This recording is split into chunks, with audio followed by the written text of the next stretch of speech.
Olá, tudo bem com vocês?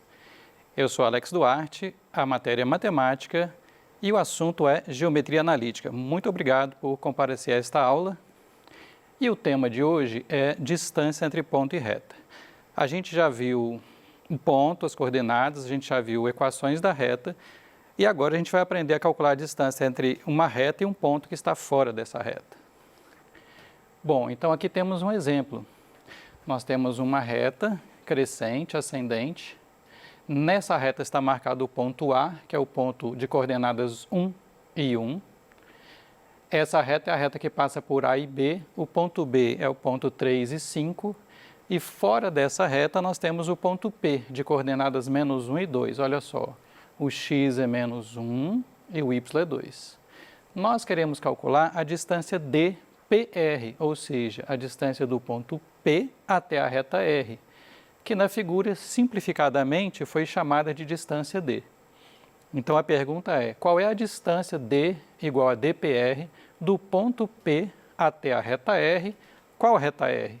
Determinada pelos pontos A e B, A11 e B35. Bom, para isso existe uma fórmula,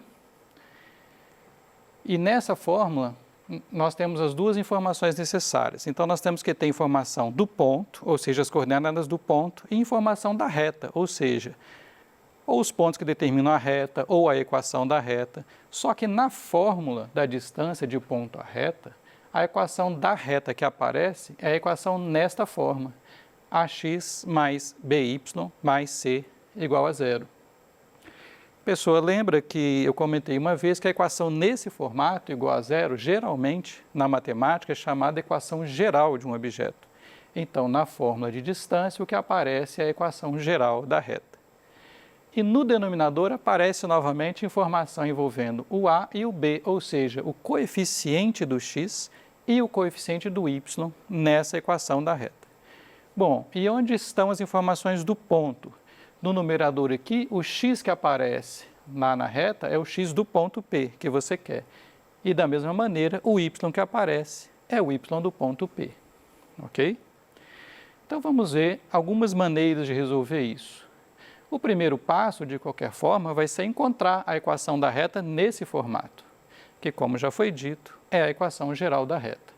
Então nós temos que colocar a equação da reta nesse formato, para que nós possamos substituir na equação. Bom, a primeira solução é fazer um determinante. Como é que é o determinante mesmo? Vamos lembrar? E o que é um determinante? Esse determinante tem esta primeira linha fixa, que é x, y e 1. E a última e terceira coluna fixa também, é sempre 1, 1 e 1. Na coluna do x vem as coordenadas, o x do ponto A e o x do ponto B. Na coluna do y, vem as coordenadas y, o y do ponto A e o y do ponto B. Pessoal, essa ordem aqui não altera, no sentido de que a reta que passa por A e B é a mesma reta que passa por B e A. E no determinante, trocar uma linha pela outra só vai alterar o sinal. Mas como nós temos uma equação igual a zero, isso também não vai alterar a equação. O que não pode ser trocada é a ordem das colunas. A primeira coluna só tem x, a segunda coluna só tem y e a terceira coluna só tem 1.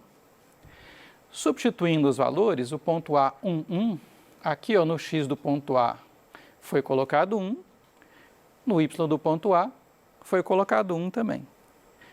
X do ponto B e y do ponto B ficaram respectivamente 3 e 5. Então, aqui está montado o determinante já com números. Nós vamos calcular esse determinante e igualar a zero. Repare que quando a gente calcular o determinante, tem letras aqui, né? Não vai dar um número, vai dar uma equação, que é exatamente a equação da reta. Então, como que calcula um determinante mesmo? Uma técnica é repetir as duas primeiras colunas. x13 foi repetida aqui à direita, x13. A segunda coluna, y15, também foi repetida aqui à direita, y15, tudo igual a zero. Essa técnica, ela é mais rápida, ela tem a vantagem de ser mais rápida, porque a gente vai ver que ela já chega direto na equação geral. E ela tem a desvantagem que você tem que saber isso de cor. né? Mas não é tão difícil, se você lembrar do padrão. A primeira linha e a última coluna nunca mudam. E aqui são as coordenadas dos pontos em qualquer ordem aqui nas linhas. E como é que calcula determinante mesmo? Bom, multiplica aqui, ó, x vezes 1 deu x. A segunda diagonal aqui, neste sentido, y vezes 1 vezes 3 deu 3y. E a terceira diagonal, no mesmo sentido, 1 vezes 5 deu 5, ok? As diagonais no outro sentido, a gente vai trocar o sinal do resultado. Se for positivo, a gente vai colocar negativo. Se for negativo, a gente vai colocar positivo. 1 vezes 3 deu 3, daria 3, trocando o sinal menos 3. X vezes 1 vezes 5 daria 5x, trocando o sinal menos 5x. E, finalmente, y vezes 1 vezes 1 daria y, trocando o sinal menos y. Tudo isso igual a zero. Algumas pessoas preferem abrir parênteses aqui, fazer os produtos aqui nesse sentido sem trocar o sinal e colocar o sinal de menos na frente do parênteses. Eu sempre digo, faça do jeito que você achar que é mais fácil para você. A matemática justamente oferece vários caminhos de você chegar na solução. Então, cada pessoa escolhe o caminho que achar melhor. Às vezes, em sala de aula, um aluno me fala assim, Alex, faça do jeito mais fácil. Mas mais fácil para quem? Então, quando a pessoa faz essa pergunta, geralmente eu ofereço 1, 2, 3 soluções do mesmo problema, que é o que nós vamos fazer aqui. Por quê? Porque para uma pessoa, este caminho pode ser o mais fácil. Mas para outra pessoa, outra solução pode ser o caminho mais fácil. Você tem que procurar fazer o que você fica mais confortável, ok? X menos 5x deu menos 4x, continuando. 3y, tira y, deu 2y. E 5 menos 3 deu 2. Ficamos com a equação menos 4x mais 2y mais 2 igual a zero. Você vai dizer, Alex, não gostei, a equação começou com sinal negativo. Ok, vamos pegar a equação, multiplicar por menos 1 para trocar todos os sinais. Menos 4x ficou mais 4x, 2y ficou menos 2y e mais 2 ficou menos 2. Dividindo por 2, simplifica mais ainda. 2x menos y menos 1 igual a zero. Ok? Então, essa aqui seria a equação geral na sua forma mais simples, no sentido que são os menores números inteiros aí possíveis. Agora, você também pode chegar no mesmo resultado usando a inclinação. E como você pode obter essa inclinação? Usando a figura. Mas primeiro, por que inclinação? Porque uma outra possível equação da reta é isso aqui, y igual a um número que multiplica x mais um outro número, sem nenhuma variável, que é a chamada equação reduzida da reta. Nesta equação, o m, ou seja, o número que multiplica x, quando o y está isolado, é chamado a inclinação da reta. Alguns autores colocam y igual a ax mais b, tanto faz. De qualquer maneira, você pode observar que esta é uma equação do primeiro grau. Uma equação do primeiro grau com duas variáveis, x e y, representa sempre uma reta, ok? Bom, e o que era mesmo a inclinação da reta? A inclinação da reta é esta proporção aqui. Que proporção, Alex? Cada vez que você, de um ponto para outro na reta, você anda uma unidade para a direita, quanto será que essa reta sobe ou desce? Essa proporção do quanto que ela sobe ou desce para 1 é a inclinação da reta. Se a reta for crescente, a inclinação é positiva. Se a reta fosse decrescente, a inclinação seria negativa. Aqui é o mesmo exemplo ainda. A proporção 1 para 2 marcada na figura indica que a reta R possui inclinação igual a 2, ok? Bom, então, você já pode colocar a inclinação y igual a mx mais n, substituindo o valor m igual a 2. E como que nós podemos encontrar o valor de n?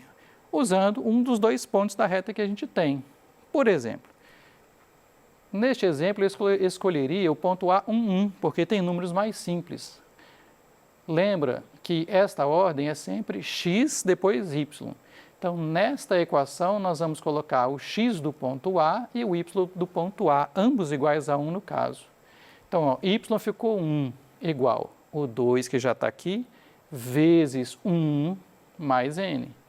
Ficou 1 igual a 2 mais n.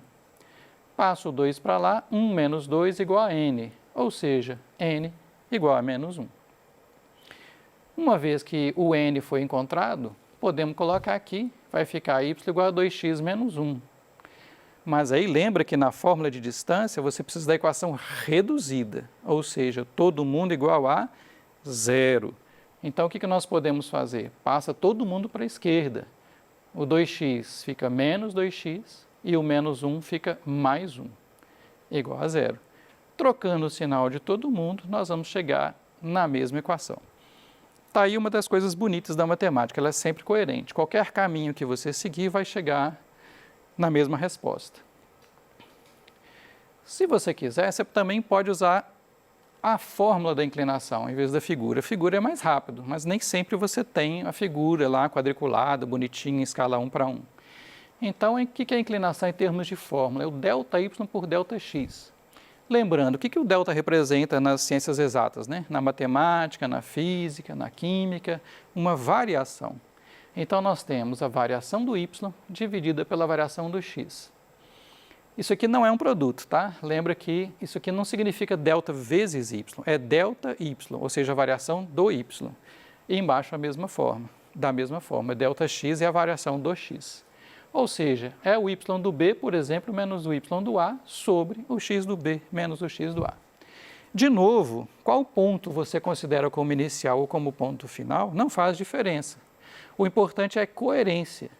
Se no numerador você siga a ordem b e a, no denominador também b e a. Se aqui fosse a e b, no denominador seria a e b. O que você não pode trocar é a ordem, é sempre o y em cima e o x embaixo. Substituindo os valores, o y do ponto B é 5 e o y do ponto A é 1. Então, ficou 5 menos 1, o numerador. O x do ponto B é 3 e o x do ponto A é 1. Então, o denominador ficou 3 menos 1. Então, ficou 5 menos 1 dá 4, 3 menos 1 dá 2, a inclinação é 2. E aí, você substitui lá de novo, vai dar y igual a 2x mais n. Bom, aí você substituiria de novo as coordenadas de algum ponto. Aqui, para variar, em vez de usar o ponto A novamente, eu usei o ponto B, que é 3, 5. Ou seja, nesta equação, eu substituí o y pelo y do ponto B, que é 5. E o x pelo x do ponto A, que é 3. Ficou 5 igual a 2 vezes 3 mais n. Ou seja, 5 igual a 6 mais n. Passa para lá, 5 menos 6 igual a n, e o n igual a menos 1, como antes. Só para você ver que é coerente. Tanto faz o ponto A ou o ponto B, você vai chegar na mesma resposta. Conferindo, joga lá o n igual a menos 1, é o mesmo que nós tínhamos antes. Passa tudo para a esquerda, para chegar na equação geral. Menos 2x mais y mais 1 igual a 0. Multiplica por menos 1 para trocar o sinal de todo mundo. 2x menos y menos 1 igual a 0. Então, já que você pode escolher, escolha sempre o ponto cujas coordenadas forem mais simples. Se tiver uma coordenada igual a 0, melhor ainda, você vai fazer menos conta. E a quarta solução é você lembrar de uma outra equação ainda, chamada ponto-inclinação, que é essa aqui. Y menos o y do ponto que você tem, que é o y0, igual a inclinação m, que multiplica x menos x0, também chamada equação fundamental da reta. O ponto P, é o x0, y0. Então, esse x0, y0 aqui representa as coordenadas do ponto que você tem, cuja distância até a reta é a distância que você quer calcular. Fazendo isso, eu vou escolher, por exemplo, o ponto A, e aí, em vez de chamar de x0, y0, eu tomei a liberdade de chamar xa, ya, ok? Para você saber. Então, ficou y menos o y do ponto A. O y do ponto A é 1. Igual m, a inclinação que você achou, de uma daquelas duas maneiras, tanto faz. M igual a 2. que multiplica x menos o x do ponto A, x menos 1, ok? Esta equação é a equação fundamental da reta ou equação na forma ponto-inclinação. Quando a gente estudar a equação da circunferência, a gente vai ver que ela também tem uma equação geral, ela também tem uma equação fundamental, ok? E aí você já vai saber, por exemplo, que quando tem igual a zero, geralmente a equação é geral. Bom, o lado esquerdo eu mantive e o lado direito eu fiz o chuveirinho aqui, ó. 2 vezes x, 2x, menos 2 vezes 1, 2. Ficou y menos 1 igual a 2x menos 2. Passa tudo para o lado esquerdo, já que nós queremos a equação geral. O 2x ficou menos 2x, o y já estava aqui, o menos 2 ficou mais 2 e o menos 1 já estava aqui. Tudo igual a zero. Bom, 2 menos 1 dá 1, ficou menos 2x mais y mais 1 igual a zero. Finalmente, a mesma equação que nós achamos nas outras soluções. Trocando o sinal de todo mundo, ou seja, multiplicando por menos 1, 2x menos y menos 1 igual a zero. De qualquer maneira que a gente tenha chegado nesta equação, a gente vai usar. Você vai me perguntar, nossa Alex, mas e se de novo eu tivesse usado as coordenadas do ponto B, ou seja, o xb e yb fosse 3 e 5. A gente ia chegar na mesma equação? Sim, aí eu fiz aqui só para vocês verem, né? Coloquei o yb como 5 e o xb como 3. Fiz o chuveirinho do lado direito, novamente. 2 vezes x, 2x, menos 2 vezes 3, 6. Ficou y menos 5 igual a 2x menos 6. Novamente, passei tudo para o lado esquerdo. Né? Menos 2x mais y mais 6 menos 5 igual a 0. 6 menos 5 dá 1. É o mesmo resultado que nós chegamos antes. E aí multipliquei por menos 1. Para ficar bonitinho, ficou 2x menos y menos 1 igual a 0. Então, a sugestão, escolha sempre o ponto mais simples, já que você pode escolher. Finalmente, vamos substituir na fórmula. Então, observe que isso que está aqui é a equação geral da reta sem aquele igual a zero, é claro. Neste caso, a equação ficou assim, ó, 2x menos y menos 1 igual a zero. Quer dizer que esse a aqui é 2, ó, 2 vezes o x do p. O y aqui está acompanhado do menos 1, então o b é menos 1. E o c é o menos 1 também. A igual a 2, b igual a menos 1, c igual a menos 1. Então ficou assim, ó, 2xp menos yp menos 1. Essa é a própria equação da reta. E aqui no denominador, o a é 2, o b é menos 1. Repara que o a é usado duas vezes e o b é usado duas vezes. 2 ao quadrado é 4, menos 1 ao quadrado é 1. Então ficou assim, ó. Em cima, módulo de 2xp menos yp menos 1. Alex, por que o módulo? Porque não existe distância negativa. Essa distância aqui ou vai dar zero, se o ponto estivesse na reta, ou vai dar um valor positivo. E o denominador, voltando aqui, ó, raiz de 4 mais 1 ficou raiz de 5. E agora? Agora é só substituir as coordenadas do ponto P. O ponto P, ele tem coordenadas xp igual a menos 1 e yp igual a 2. Substituindo aqui, ficou 2 vezes menos 1, menos 2 menos 1, sobre raiz de 5. Tá? Bom, 2 vezes menos 1 dá menos 2 menos 1, sobre raiz de 5. Menos 2 menos 2 menos 1 dá menos 5, sobre raiz de 5. O módulo de menos 5 é 5. Nós podemos racionalizar, ok? Multipliquei em cima e embaixo por raiz de 5. 5 vezes raiz de 5 deu 5 raiz de 5. Embaixo, uma maneira de pensar é raiz de 5 vezes raiz de 5 igual a raiz de 25. Só que a raiz de 25 dá 5. Então, ficou 5 raiz de 5 sobre 5. Cortando 5 com 5, a distância daquele ponto P até a nossa reta R, determinada por A e B, deu raiz de 5, que é aproximadamente 2,2361. Ok? Então, resumindo tudo, você tem que usar aquela fórmula, e para usar aquela fórmula você precisa de duas informações, as coordenadas do ponto e a equação da reta. Qual a equação da reta? Equação geral da reta. Então você vai tentar chegar na equação no formato geral o mais rápido possível. Ok? Muito obrigado e até a próxima aula.